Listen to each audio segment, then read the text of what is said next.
I'm Adam Louis Klein. I'm currently a PhD candidate at McGill University in anthropology.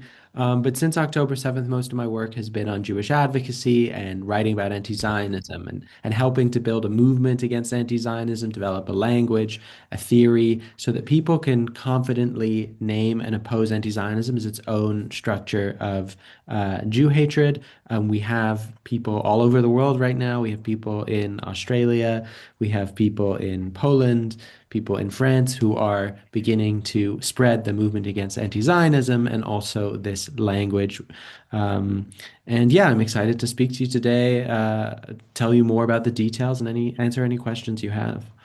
Amazing. So I want to start directly with questions that I received as a response to the invitation that Mhm. we're gonna have like a legal panel, right, in 1 month. April Mhm. 2nd, we're gonna talk about how could we frame anti-Zionism legally as illegal, right? So like, and Mhm. when I was Mhm. approaching different legal personalities in the community, I received different reactions that surprised me. And one Mhm. of them was that it's against free speech. What would you answer to that? So my answer to that is that, there's always a distinction between free speech and then speech that is considered harassment within certain university contexts, for example, or speech that can be seen as evidence of a pervasive and hostile environment or conduct that is discriminatory, right? And of course, different countries have different laws and are more or less strict about free speech. Now, I think when we talk about anti-Zionism, there's a reason that this particularly comes up, right? Because there's a sense that since anti-Zionism is a hatred of a state, one should have a right to criticize a state. There's a kind of sense that since Israel is a state, it's almost there's more immunity for people to throw slurs, to express hatred towards a state. Now, the reason people feel this is because systemic anti-Zionism, as the specific bigotry against a whole country, right, has not been thematized, right? So usually we just talk about anti-Zionism, people's opinions about Israel being secretly motivated by anti-Semitism, right? And by anti-Semitism, we mean kind of a hatred of all Jews as Jews or Jews in general, right? And we often have like an implicit set of tropes that we imagine that are classically anti-Semitic tropes that are mostly about the diaspora Jew, right? The diaspora Jew is owning the banks, owns the media, right? They're infiltrating, right? And we sort of displace the conversation about anti-Zionism, about hatred of Israel as a country, towards anti-Semitism, both in the past and a different object, right? But if we recognize that a systemic libel complex of libeling Israel, of framing Israel as illegitimate, as marking Israel for elimination, is actually unnatural, it's actually not good, it's bad, and it harms living people, right? Then we can begin to see that actually there shouldn't just be this kind of presumed legitimacy to expressions of hatred or virulent aggression towards Israel just because Israel is a state, right? Because there there aren't other states in the world for whom this kind of complex exists.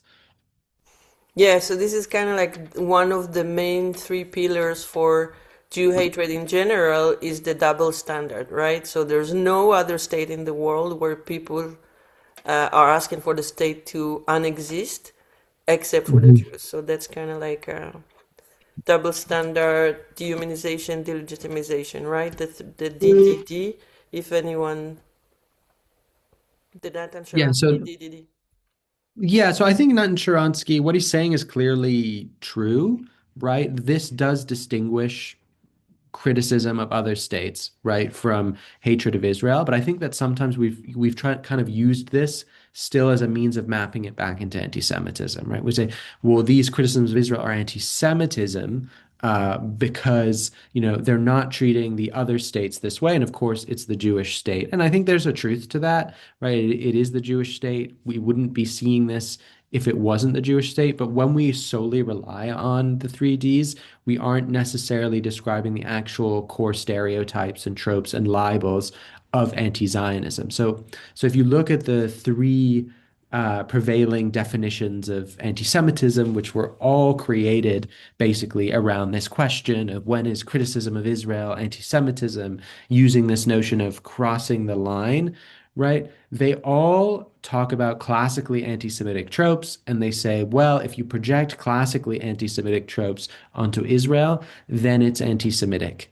And in that statement, you kind of see the conflation of anti-Semitism as a general term with the specific tropes. So they talk about tropes of world conspiracy or media control, right? Or money and power, right? But then when we get to sort of anti-Zionist expression, Jews are white colonizers. They don't really come from Israel. It's a fake country. They stole hummus from Palestinians, right? They don't even have real food, right? None of this is actually included in the actual tropes. We say, oh, well, that's a double standard, right?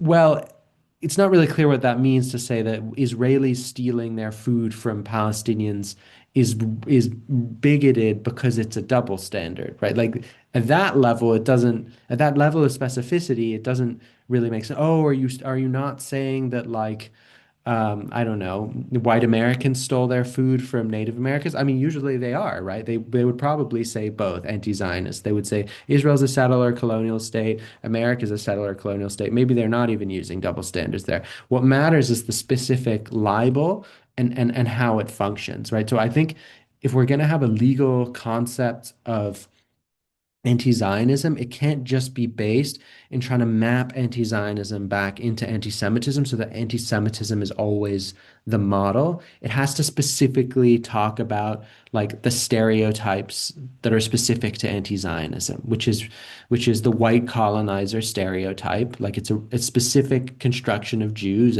as white and as alien and foreign to the land of Israel. The apartheid libel, which is that Jews and Israelis are inherently racist against Palestinians and Arabs, and sort of brown and black people in general, and the genocide libel that Israelis are inherently genocidal and that Israel is an inherently genocidal state.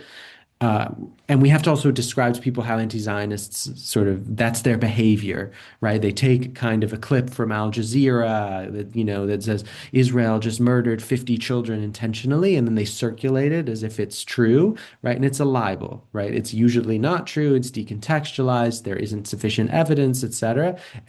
But it functions to code Israel and Israelis as evil, right? So I think we need a legal construct of anti-Zionism that acknowledges all this. And I think that's going to require creativity. I think it's something we have to actually create and not just map into existing categories. So I think one of you of course you're very right that we're missing a lot of vocabulary to describe to have the terms of exactly what we're going through, but for sure one of the tricks that they use or kind of like a hacks that they use against us is calling the hate movement anti-Zionism, because then it feels like, are they just opposing Zionism? And clearly, anti-Zionism is not the opposite of Zionism. Could you expand on that? Yeah, so I think that's why it's really important to write anti-Zionism without the hyphen. Right. So when we write anti-Zionism with the hyphen, it seems that it's literally just an opposition to an ideology.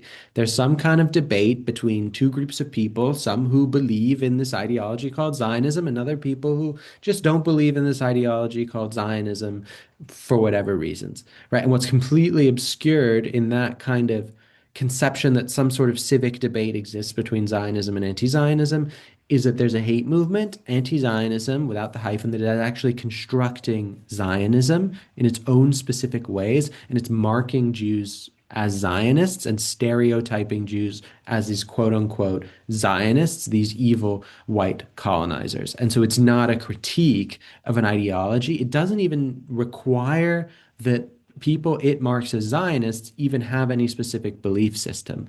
So it's often like associational discrimination. So if someone could not be Jewish, but they could have an Israeli spouse, they will be marked as a Zionist, right? Does that mean that person believed in all of Herzl's claims that he made throughout his writings. No, they just have an Israeli spouse and they're being discriminated against by anti-Zionists.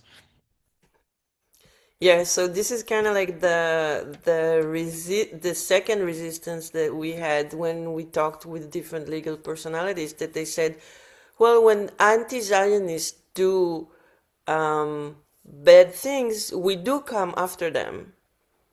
But we want to say, hey, anti-Zionism as is a bad thing, is hate speech, is Mhm. right. So we're reframing the reality that right now it feels like we're kind of like a beaten wife that says, yeah, but he was hungry, like he had a bad day, he's just really tired, Mhm. and we're coming in and saying, no, it's not okay to talk to you like that. Like, you are a person, you have rights. Is there any parallel that we can draw from this world of I don't know, narcissistic abuse, that people experience things like that on a personal basis, to what we're going through as a group? Do you feel like there's any parallel that we could use there?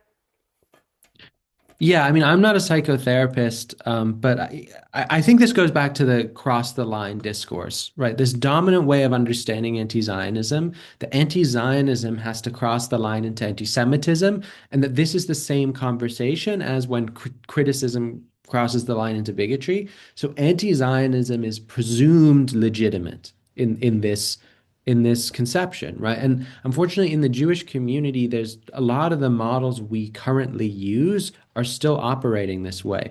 They presume anti-Zionism is with a hyphen, that it's like a criticism of Zionism or Israeli policy, and then it crosses the line into classical anti-Semitism, right? It hasn't actually identified anti-Zionism without the hyphen as just a set of stereotypes.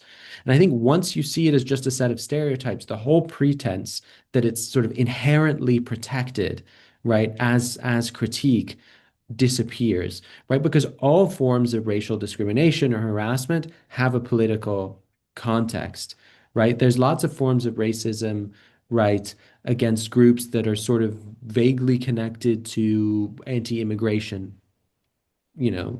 political beliefs, right? People could be there could be racist attacks against Pakistanis in London, let's say, and people could say, well, it's my political belief that we have too many Pakistani immigrants in London, right? It is not actually unique to this situation in general, the relationship between sort of racism and political beliefs, but we recognize racism when there are sort of typical tropes or stereotypes that people use, right? So in the same way that we recognize racism against Black people, if someone is talking about Black people being sort of criminals and rapists, right? We should recognize anti-Zionism when people are talking about Jews and Israelis as white colonizers and as genociders. But that hasn't been sort of presented to the public, right? It's assumed that these discussions of colonialism and stuff are within the realm of political critique. Oh, well, they're things academics talk about, they're political. Well, we've seen it now. We have empirical evidence that these ways of constructing Jews and Israelis lead to violence. And so, that's all we need. It's that correspondence between the stereotypes and the violence that prove that this is a bigoted or kind of discriminatory structure that we can identify. Yeah, and so, if I don't know, I'm in a discussion and online or in real life, wherever I am, maybe someone in my family is an anti-Zionist or around my friends, and they will just say, will you stop killing babies? So what would be a good response? We are now going back to the advocacy realm. So like in general, you kind of established a bunch of proposition to the advocacy realm, and we want to take it to the legal space. But let's go back to advocacy. If someone tells me you stop killing babies already, what do you propose that we answer that as? So I think the term libel is useful. Obviously, it would have to be distinguished from whatever legal concept of libel exists in the different countries. But overall, this is a race libel, right? It's like a collectivizing kind of accusation. And this is another reason that anti-Zionism has been missed, right? In academia, the various frameworks around racism today say almost nothing about libels, which is really odd because it used to be understood, right? Like in the Jim Crow South in the United States, right? A lot of black people would be sort of lynched because they'd be accused of a crime. And then there's kind of mob vigilante justice, or there's a basically kind of structurally discriminatory justice system that's not actually functioning. And so people get attacked, violence is done to them that is framed as punishment, right? And for some reason in academia, no one really talks about this, but it's one of the clearest ways in which racism happens. People don't just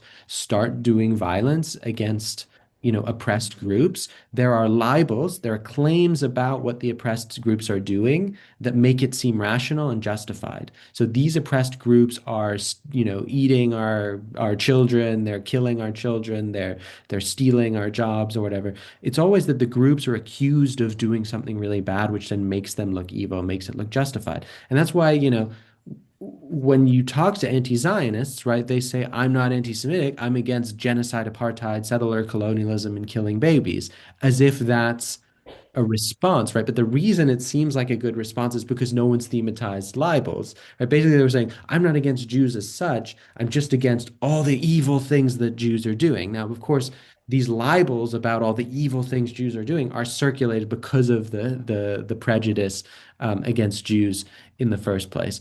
But the way libels work too is they have grains of truth, right? But they're claims that function to demonize, right? So are babies did children die in Gaza? Yes. But the Stop Killing Babies is a way of saying it's intentional, it's malevolent, and anyone who's marked as a Zionist is part of it, is complicit in it. It's like someone just say stop killing babies to you, right? You're not actually in Gaza doing anything, right? But you are accused of it. Yeah. And it's, I mean, all of us went through that we had a friend that told us stop killing baby already and everything will be fine. So I think this is a collective experience. Um, the way that we want to take it into the way that it's been, I'm gonna I'm gonna rewind. It's just that there's so much behind our conversation today, like month of different conversation and processes. One of the things that we notice is that going from libels to discrimination to violence, this is the cycle, right? This is the cycle of what Jew hatred does. It starts Mhm. with the lies, and then there's rules Mhm. of no Jews allowed, right? Different Mhm. aspect of discrimination. And Mhm. then it's the actual Bondi Beach violence, right? This is like Mhm. what you Mhm. say, the punishment. Mhm. So in the West, especially I live in Europe, so we have a lot of what we call BDS. And BDS is a very organized, it's a highly organized group that pushes for discrimination and these kind of collective punishments under the pretension of anti-Zionism. So it started in the Mhm. 20s. We know that the Arab League adopted the anti-normalization policy, where they say Mhm. like Jews and Israelis are not allowed, and basically Israel is surrounded by a lot of Arab countries that behaves in those ways that are now coming to the West. So it kind of feel like we're like there's importation of the worst qualities, the worst relationship we have with Arab countries from Israel to the West right now. What do you have to say about this, like, historical context? Yeah, I mean, I think since October 7th, what we've seen is a kind of breakthrough into the West of even more kind of virulent and genocidal anti-Zionism, right? So it was almost like prior to that, we did have Western anti-Zionism in the universities, right? And then we had the kind of more genocidal Middle Eastern anti-Zionism with Hamas, and they were sort of articulated, like there was Hamas support, there was BDS, right? There was discrimination against Israelis, right? But we didn't have this all-out kind of full-scale violence. Right now, we see things like Hamas red triangles, which are basically just ways of marking Jews for death that are literally circulating in the West. And I think this goes back again to the same point, right? Like, how do we look at swastikas today? We see swastikas as like they are violent threats to Jews. I mean, we don't really care that like Nazism is a political belief. Of course, Nazism is a political belief, it's an ideology. We historically, as a society, have recognized that Nazism it is a violent and racist ideology, and that symbols of Nazism therefore indicate violent, racist animus and intent, right? The same thing needs to happen with anti-Zionism, right? So if we can recognize that a swastika is a violent threat to Jews, then we need to be able to recognize that an upside down red triangle is. But I don't think there's been any, at least in the US or Canada, I don't think there's been any kind of explicit recognition. You know, a upside down red triangle is a death threat, Yeah. right? Um, so it's all these kinds of aesthetics and symbols so that people can recognize anti-Zionism, and we have a precedent, right? So in the same way, like historically, Nazism, you know, we just know it when we see it, right? It's that kind of perceptual recognition that grounds our ability to name something as anti-Semitic because it looks like Nazism. We actually do have historical precedent about anti-Zionism. It has already persecuted Jews throughout the Middle East and in the Soviet Union, right? It's just those histories are not very well known in the West. They're not really talked about. And when they are talked about, they're usually not contextualized within anti-Zionism itself. But if we told those histories, we contextualize it in anti-Zionism, we have a robust case to say, well, anti-Zionism already is a discriminatory ideology when you see its symbols, when you see, um, when you see it in real life, right? You can feel rest assured that this is a discriminatory behavior.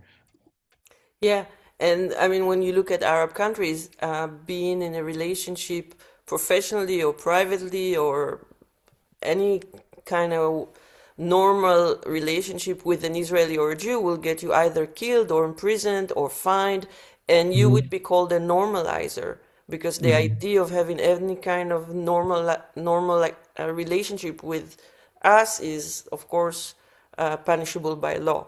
So we Mhm. know exactly where it goes, and it's funny that you mentioned, I mean, not funny, but it's so appropriate that you mentioned Russia in that context because we know that they amplified the anti-normalization in the 70s, like during the Cold War with the United States. Mhm. Like they really took the the the core hate from the Middle East that became organized policy and brought it to against Jews, against the USA, etc. So if we have this entire context, we know what's going to happen if we're not going to do any, if we're not going to take any severe legal steps right now. We know what's Mhm. going to come next, right? We'll see Mhm. more and more clubs that were not allowed, more and more Eurovision situation where we're unwelcome and where something that's so inclusive and open to everyone exclude only us, and Mhm. then there's going to be just more violence. So we don't have the luxury of not acting now when this is still cooking, right? So Mhm. how do you explain the fact that this is you and I talking about these two people? This is not our job. We're not from the government. We're not from big Jewish organization. We just came here after the war, and this is Mhm. what we find. How do you explain this gap between the needs and how our communities are organized in order to combat this? Yeah, so I think that after the Holocaust, I mean, the Holocaust was such a massive event, right? There was so much memorialization of the Holocaust, and a whole kind of infrastructure of fighting anti-Semitism was created. It's highly institutionalized within the Jewish legacy organizations.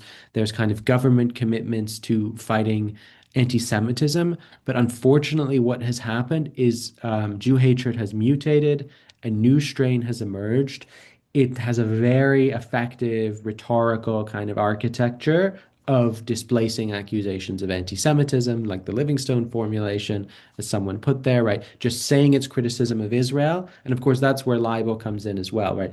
It's not, I'm not anti-Semitic, I'm just criticizing Israel. And then there's the stream of libels about genocide and baby killing, right? So just calling something anti-Semitic really doesn't work, right? And our anti-Semitism frameworks, as I also alluded to earlier, are all based on mapping onto classical anti-Semitism, onto anti-Semitic tropes.